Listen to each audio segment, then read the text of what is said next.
Assalamualaikum warahmatullahi wabarakatuh. Sebelumnya saya ucapkan terima kasih kepada Ibu Yolanda MPD selaku dosen pembimbing kami, dosen mata kuliah menyimak dan berbicara. Pada kesempatan kali ini, saya dan teman-teman saya akan membahas materi mengenai organisasi tuturan, gaya dan nada tuturan, yang di dalamnya terdapat materi mengenai definisi organisasi tuturan, faktor-faktor yang menentukan organisasi tuturan, pengertian gaya tuturan dan nada tuturan, serta jenis-jenis gaya tuturan dan nada tuturan. Kami dari kelompok 4 kelas Y2A. Pada kesempatan kali ini, saya sendiri akan membahas mengenai definisi organisasi tuturan. Organisasi tuturan merupakan salah satu bagian dari pragmatik. Sedangkan pragmatik adalah cabang ilmu linguistik yang mempelajari hubungan antara konteks luar bahasa dan maksud tuturan. Baik, dari sekian banyak pakar ahli yang mengemukakan mengenai pragmatik, di sini ada menurut Wijana dan Kridalaksana.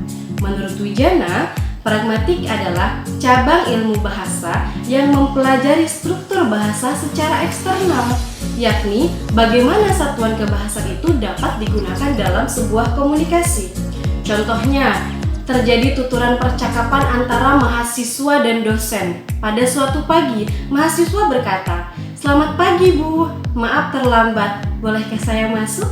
Dosen menjawab, "Boleh, tolong tutup pintunya dan diam sejenak di luar." Kata "boleh" tidak bermakna sebenarnya, karena sebenarnya dosen tidak mengizinkan mahasiswa tersebut masuk. Akan tetapi, dosen menggunakan struktur bahasa secara eksternal yang ia gunakan dalam komunikasinya. Di sini jelas terdapat struktur bahasa yang berkaitan erat dengan konteks, dan konteksnya adalah dosen tidak mengizinkan, melarang, dan menegur mahasiswa tersebut masuk kelas karena terlambat. Baik, selanjutnya menurut Kridalaksana. Menurut Kridalaksana, pragmatik adalah aspek-aspek pemakaian bahasa atau konteks luar bahasa yang memberikan sumbangan kepada makna ujaran. Contohnya, tuturan percakapan antara seorang guru dan siswa. Siswa berkata, "Maaf Bu, bolehkah saya izin ke belakang?"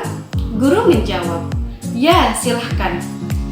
Kalimat percakapan tersebut mempunyai bentuk asli, "Maaf Bu, bolehkah saya izin ke toilet?" Namun, karena kata toilet dirasa kurang sopan untuk diucapkan kepada seorang guru, maka kata itu pun diganti menjadi kata belakang. Di sini jelas kaitannya bahwa bahasa yang digunakan memberikan sumbangan kepada makna tuturan yang dilontarkan tersebut. Maka dari itu, kita dapat mengambil kesimpulan bahwa organisasi tuturan adalah ilmu yang mengkaji, ilmu yang menelaah suatu tuturan atau suatu bahasa yang berkaitan dengan konteks dan keadaan, dan digunakan, disesuaikan dengan konteks dan keadaan. Baik, untuk yang selanjutnya saya akan menjelaskan tentang faktor-faktor yang menentukan organisasi tutur. Untuk yang pertama, saya akan menjelaskan tentang penutur dan lawan tutur. Penutur dan lawan tutur itu adalah aspek-aspek yang terkait dengan usia, latar belakang, jenis kelamin, tingkat pendidikan, dan tingkat keakraban. Aspek-aspek tersebut mempengaruhi daya tangkap mitra tutur, produksi tutur, serta pengungkapan maksud. Untuk contoh percakapannya, saya akan mencantumkan di sini. Andi bertanya kepada Restu mengenai hasil pertandingan sepak bola Indonesia melawan Korea Selatan. "Restu, kemarin lihat bola tidak? Bagaimana? Indonesia menang tidak?" Restu menjawab, "Wah kacau Di, Indonesia kalah 0-1. Di dalam tutur tersebut berlaku sebagai penutur, sedangkan Restu sebagai orang yang diajak bicara oleh Andi, sebagai mitra tutur atau lawan tutur yang mendengarkan tuturan Andi. Di samping itu, Restu dalam peristiwa tutur tersebut juga berperan sebagai penutur, yaitu dengan mengungkapkan jawaban atas pertanyaan Andi yang menanyakan hasil pertandingan sepak bola. Dari sini tentang konteks tutur. Nah, di sini konteks tutur dalam sebuah aspek fisik atau setting soal yang relevan dari tutur yang bersangkutan. Maksud dari konteks tutur ini, konteks yang berupa bagian ekspresi yang dapat mendukung kejelasan dari maksud. Tujuan tuturan adalah apa yang ingin dicapai penutur dengan melakukan tindakan bertutur. Semua tuturan memiliki tujuan. Hal tersebut memiliki arti bahwa tidak ada tuturan yang tidak memiliki tujuan. Bentuk-bentuk tuturan yang diutarakan oleh penutur selalu memiliki maksud dan tujuan penutur. Jadi, dalam hubungan tersebut, bentuk tutur yang bermacam-macam dapat digunakan untuk menyatakan suatu maksud atau sebaliknya, suatu tuturan dapat menyatakan sebagai macam maksud gitu.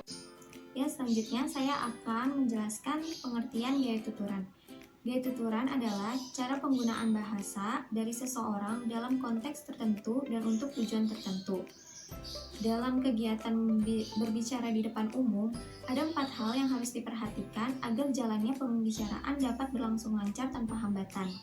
Yang berarti, yang pertama, kita harus memiliki kemauan dan maksud yang ingin disampaikan kepada orang lain, baik berupa pikiran maupun pendapat.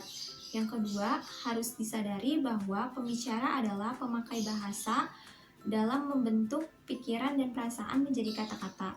Yang ketiga, pembicara merupakan seseorang yang harus disimak dan diperhatikan dalam menyampaikan maksudnya. Yang keempat, pembicara merupakan seseorang yang harus dilihat dan diperhatikan baik berupa penampilan maupun tindakannya. Dalam gaya tuturan terdapat ekspresi fisik, ucapan, dan lagu yang memegang peran penting terhadap keberhasilan seseorang untuk berbicara di depan umum. Dimaksud dengan ekspresi fisik adalah bagaimana sikap, gerakan, mimik pembicara di depan pendengar. Sesuaikah dengan maksud yang ingin disampaikan? Yang kedua, ekspresi ucapan berupa pelafalan kata yang tepat, pengucapan vokal dan konsonan yang jelas, serta artikulasi yang baik. Sedangkan ekspresi lagu meliputi tinggi rendahnya, keras lembutnya, cepat lambatnya kalimat ujaran, serta penempatan jeda yang tepat. Apabila ketiga ekspresi tersebut dapat dipenuhi oleh seorang pembicara, maka akan menumbuhkan pandangan dan penilaian yang meyakinkan dari pendengar. Penggunaan ekspresi yang tepat perlu pula diperhatikan. Berikanlah pandangan menyeluruh kepada setiap pendengar dengan maksud untuk memberikan perhatian akan kepentingan kedudukan pendengar dalam kegiatan tersebut. Dan sertakanlah gerak-gerik yang membantu, sikap dan penampilan yang sopan, serta gunakan bahasa yang tepat dan artikulasi serta intonasi yang jelas. Selanjutnya saya akan menjelaskan tentang nada tutur. Nada tutur adalah unsur supratekmental yang ditandai oleh tinggi rendahnya nada, keras lemasnya tekanan, panjang pendeknya durasi, dan kesenyapan jeda. Tinggi rendahnya nada adalah suatu intonasi seseorang dalam berbicara terhadap lawan bicaranya. Keras lemasnya tekanan. Keras lemasnya tekanan adalah suatu ucapan yang dilontarkan terhadap lawan bicaranya dengan keadaan yang ada, seperti memberi perintah terhadap orang lain dengan keadaan tekanan yang berbeda. Contohnya, Bulan tolong bukakan pintu. Yang kedua, Andi segera pulang karena waktu sudah petang. Dari dua contoh kalimat tersebut, kita dapat menyimpulkan tekanan suara di keadaan yang berbeda. Panjang pendeknya atau durasi, yaitu seberapa lama atau seberapa singkatnya seseorang berbicara dengan lawan bicaranya. Kesenyapan atau jeda. Kesenyapan atau jeda adalah pemberhentian seseorang dalam berbicara terhadap lawan bicaranya. Karena seseorang mempunyai bentuk suara yang berbeda, maka penjedahan seseorang dalam berbicara juga berbeda pula. Tentang gaya tuturan. Yang pertama, ada gaya berbicara dengan gerak air muka atau mimik. Pada gaya ini tidak mengeluarkan kata dan tidak juga diam, akan tetapi dengan gerak air muka, seperti mengedipkan mata dan lainnya. Nah, yang kedua, ada gaya berbicara dengan anggota badan atau pantomimik. yaitu jenis gaya yang tidak mengeluarkan kata dan tidak juga diam, akan tetapi membuat gerakan-gerakan pada bagian tubuhnya, seperti mengangkat bahu dan menunjuk. Sekian. Oke teman-teman, jadi di sini saya akan membahas tentang jenis dari nada tuturan. Yang pertama itu ada nada tuturan secara langsung, dan yang kedua ada nada tuturan secara tidak langsung. Nah, yang pertama itu nada tuturan secara langsung. Jadi informasinya disampaikan secara lisan dan diperoleh dari narasumbernya langsung. Dengan ciri-ciri, dia hanya dapat didengar satu kali saja. Contohnya ketika kita sedang berdiskusi sehari-hari, kita berwawancara secara lisan, dan kita sedang berkomentar. Nah, dan untuk pengertian nada tutur secara tidak langsung, diperolehnya itu secara lisan dan disampaikannya itu secara langsung. Dan dengan cirinya itu dia dapat didengar berulang-ulang kali.